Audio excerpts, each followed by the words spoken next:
게르하르트 리히터라는 독일을 대표하는 현대 거장입니다. 독일 드레스덴 출신이고 동독의 공산당 일원이었다고 합니다. 독일이 통일되기 전에는 초기 사회주의 리얼리즘 사조의 화가였다고 해요. 서독으로 이주한 이후에 추상미술과 포토리얼리즘을 실험했다고 해요. 그가 또 한편으로는 완벽주의자 성향이 있어서 1960년대에 제작한 그림들 대다수를 파괴했다고 해요. 자, 이분이 정식적인 화가가 되기 이전에 창문을 꾸미는 화가로 일했거든요. 그게 거의 전업 화가가 될 뻔했는데 그 순수미술 회화로 전향을 했다고 보시면 됩니다.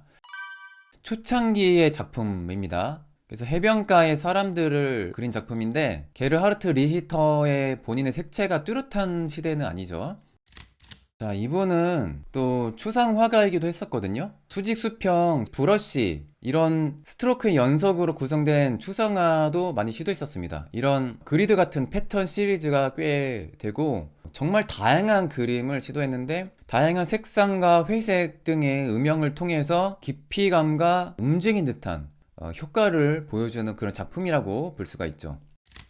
게르하르트 리히터 하면 가장 먼저 떠올리는 이미지가 이런 스타일입니다. 보통 포토리얼리즘이라고 부르죠. 베티라고 해서 어린 딸을 모델로 그린 작품입니다. 근데 그냥 처음 봤을 때는 약간 초점이 흐릿한 혹은 부드러운 감성의 사진처럼 보이거든요. 근데 이거는 엄연히 회화이긴 합니다. 모호하고 불확실한 느낌을 주기 위해서 이런 외곽 라인이 흐릿한 느낌 있잖아요. 그러니까 모나리자로 따지면 스푸마토 기법이라고도 볼 수가 있는데 블러링이라는 이 기술을 사용해서 사진의 그 초점이 약간 흐릿해 보이는 기법을 주로 구사했었습니다. 이 기술에서는 페인트를 긁어서 흐릿한 효과를 만들거든요. 이런 기법을 흔히 자주 사용했던 그런 화가였죠. 여러 레이어가 쌓여져 올라가서 이러한 이미지를 만든다고 보시면 됩니다.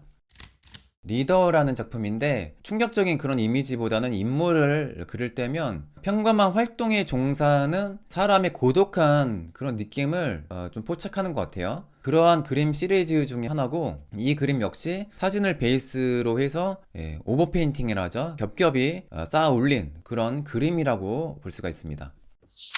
자, 두 번째 화가입니다. 데미안 허스트거든요. 제가 이전 방송에서도 많이 다뤘는데, 자, 이분은 한마디로 말하면 자본주의형 화가죠. 일단은 영국 브리스톨 출신이고, 2008년도에 그 조사를 했을 때 미술계 영향력 1위로 평가를 받았던 그런 화가였습니다. 근데 점점 평가는 좀 안 좋아지는 것 같긴 해요. 그리고 이분이 죽음과 관련된 주제로 많은 작품을 하셨거든요. 근데 그 이유 중에 하나가 본인의 경험을 바탕으로 나왔다고도 볼 수가 있는데 젊은 시절에 영안실에 알바를 했었다고 합니다. 이분은 설치, 개념 미술을 주로 시도하는 그런 화가죠. 그림은 많이 그리는 스타일은 아니에요. 자, 그리고 이번에 주특기를 정리했는데 포르말린이라는 방부에게 동물을 담궈서 죽은 사체를 이제 전시를 하는 그런 거를 많이 시도합니다. 잠시 후에 나오겠지만 작품값 스스로 부풀리기, 자작극이 주특기라고 볼 수가 있죠. 죽음과 관련된 멋져 보이는 그런 말을 주로 하십니다.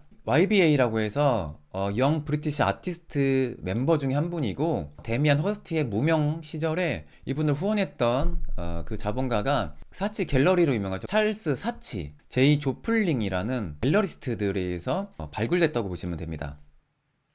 데미안 허스티의 봄날의 자장가라는 작품입니다. 2007년도에 1900만 달러, 약 215억 원에 거래됐던 작품입니다. 알약이라면 뭔가 병에서 낫게 하는 그런 걸 의도한 건지는 모르겠어요. 이분이 했던 말이 좀 재밌는데 죽음과 관련된 이야기를 많이 한다고 그랬잖아요. 자살은 인생에서 할 수 있는 가장 완벽한 일이라고 생각한다. 흡연은 실제로 죽지 않고 자살하는 완벽한 방법이다. 나는 그것이 나쁘기 때문에 담배를 피운다. 이런 재밌는 말을 했습니다. 이분이 스스로 이걸 다 만드는 게 아니라 조수 직원들 다 시키잖아요. 자신이 정말 좋아하는 거는 최대 효과를 위한 최소한의 노력이다. 이런 말을 한 적이 있습니다. 이전에 더 주목받은 작품이 이 해골 조형물이라고 생각해요. 재료비만 당시 3천만 달러를 들였다는 다이아를 해골에 박은 작품이거든요. 신의 사랑을 위하여라는 2007년도에 발표한 작품입니다. 그 당시 세계 경매가 1위를 기록했었습니다. 무려 1억 달러. 당시 환율로는 약 940억 원이었다고 해요. 논란이 됐던 것 중에 하나가 그 실제 그 해골을 훼손한 다음에 상업적으로 이용한다고 막 이렇게 비판받았거든요. 근데 최근에는 과도한 상업주의 때문에 비판을 받습니다. 뭐냐면 당시 그 경매가가 뻥이었다는 거죠. 뉴욕 타임즈를 통해서 허위가 밝혀졌거든요. 신의 사랑을 위하여라는 당시 경매가를 새로 쓴 그 작품은 어떤 누구도 산 적이 없고 15년째 런던의 한 창고에 보관되어 있었다고 합니다. 그리고 당시 제작비도 엄청나게 들었다고 하지만 3천만 달러의 제작비도 허위라고 최근에 나왔죠. 이분이 더 욕을 먹는 이유가 겉으로는 돈에 관심 없는 척하는 인터뷰를 했기 때문이죠. 그래서 이분이 했던 유명한 말 중에 하나가 나는 항상 돈을 무시한다 이런 말을 했었습니다. 근데 돈을 가장 많이 밝히는 그런 화가였죠. 또 논란이 된 작품 중에 하나가 이런 알 수 없는 제목의 작품인데 살아있는 상어를 죽인 다음에 포르말린 이 방부에게 담궈서 전시를 한 겁니다. 근데 이 작품이 2006년도에 보관의 문제 때문에 다시 다른 상어를 죽인 다음에 교체를 했다고 해요. 동물 보호단체에서 항상 공격의 대상이죠. 이분의 작업 때문에 죽인 동물과 곤충들을 다 합하면 약 91만 마리나 된다고 합니다. 예, 엄청나게 많은 생명체들을 죽였죠. 근데 이것뿐만 아니라 논란이 되는 표절 문제가 있습니다. 이 작품의 원작이라는 거예요. 에디 손더스라는 1989년도에 실제 상어를 잡아다가 당시에 전자상가 윈도우에 이렇게 진열을 했나 봐요. 이 상태 그대로. 그래서 이걸 먼저 시도를 했는데 이후에 데미안 허스트가 이걸 그대로 따라서 베꼈다라는 주장이죠. 그래서 지금 보시는 이미지는 본래 당시에 전자상가에 진열했던 프레임, 창문과 이 이미지를 그대로 재현해서 다른 갤러리에 전시를 한 그런 이미지입니다. 에디 손더스에 의하면 자신의 작품을 표절했다 이렇게 주장을 하죠. 어쨌든 이게 표절인지 진짜인지는 뭐 알 수 없습니다. 아무튼 이런 논란이 있다는 거죠. 자, 다음 작가입니다. 세 번째, 제프 쿤스라는 그 데미안 허스트 못지않게 엄청 그 자본주의적인 화가이죠. 이 데미안 허스트에게 아주 좋은 영감을 줬을 것 같아요. 이전에 먼저 상업적으로 엄청 성공을 했던 화가이거든요. 미국 펜실베니아 출신이라고 하고 월스트리트 상품 중개인 출신입니다. 그래서 이분의 작업 스타일을 보면 동물, 풍선, 장난감을 스테인리스 스틸 재료로 만든 시리즈가 아주 유명하죠. 근데 이분은 항상 뭐 데미안 허스트와 비슷하게 과도한 상업주의, 그 다음에 표절 논란이 있었던 화가입니다. 거의 회사 단위로 작품을 만들거든요. 제프 쿤스 컴퍼니죠. 작품을 만드는데 쓰는 직원이 100명이나 됩니다. 컴퍼니에서 만드는 거예요. 좀 비판하는 사람들에 따르면 키치의 왕이라는 별명을 가지고 있습니다. 키치는 뭔가 예술이 예술답지 않은 가벼운 싸구려 같은 작품들을 포스트 모더니즘 시대의 키치라고 많이 부르죠.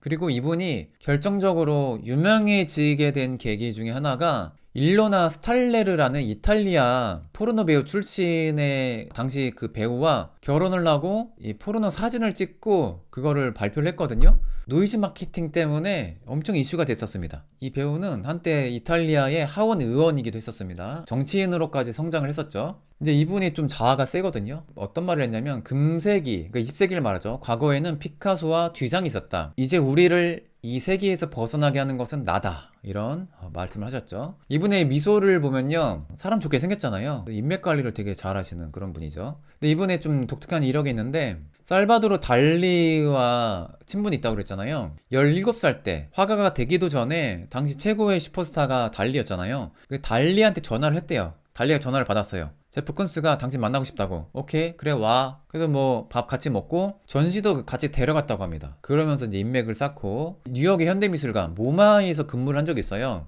회원 데스크에서 일을 했는데 당시 옷을 되게 독특한 걸 입었다고 합니다. 물방울 무늬 셔츠, 큰 나비 넥타이, 그 다음에 뭐 봉기주입식 플라스틱 꽃을 들고 눈길을 끌었다고 합니다. 그 당시에 모마 멤버십 회원이 2배나 뛰었다고 해요. 이분이 뭔가 사람 끌어들인 재주가 이미 있었던 거죠. 현대미술에서 정말 중요합니다. 그리고 이분이 엄청난 컬렉터기도 해요. 미술계의 큰손이기도 합니다. 제프 쿤스가 파블로 피카소, 살바도르 달리, 쿠닝 이런 현대미술의 거장 작품을 무려 8,000여 점 소장하고 있습니다. 이분의 작품들만 전시해도 하나의 미술관을 만들 수 있는 그 재력을 가진 분입니다. 그리고 또 2013년도에는 레이디 가가 팝스타와 협업을 해서 앨범 그 커버 디자인도 했었던 그런 분이죠.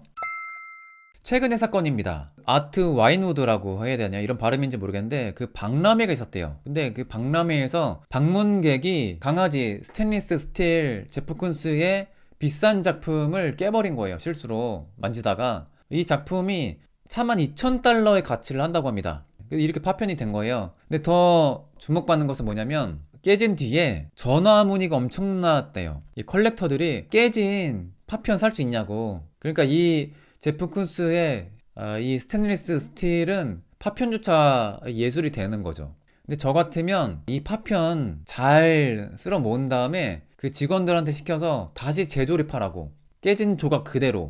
금가도 상관없어요. 오히려 현대미술은 그런 스토리가 생기면 더 가치가 생기거든요. 그래서 제 생각에는 작품값 더 뛰었다 이렇게 봅니다. 이 작품을 깬 방문객 대부분은 보험에 가입해가지고 배상을 하진 않았대요. 자, 이 작품이 제프 쿤스의 작품 중에 가장 비싼 작품입니다. 1986년도에 제작한 토끼이거든요. 역시 스테인리스 스틸 금속 토끼가 2019년도에 생존작가 최고 경매가를 기록했습니다. 9,110만 달러, 약 1,197억 원 가량. 지금 환율 바뀌어서 달라졌겠죠? 이런 기록을 세웠던 작가고, 자, 다음 작품.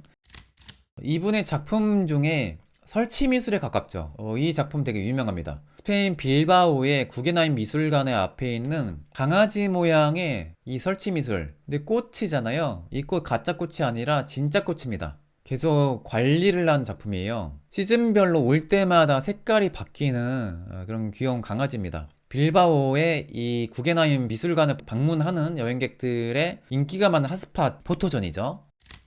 스케일 엄청난 작품입니다. 저는 뉴욕 여행 갔을 때 못 봤거든요. 직접 보고 싶은데, 근데 다른 작품들이 다 스테인리스 스틸 작품인데 이 앉아있는 발레리나 이 거대한 작품은 제가 본 자료에는 나일론이라고 돼 있더라고요. 나일론이면 진짜 푹신푹신한 그런 질감인지 모르겠어요. 직접 이 작품 만져보신 분 있으시면 댓글 남겨주시길 바랍니다. 자, 록펠러 센터에 있다고 합니다.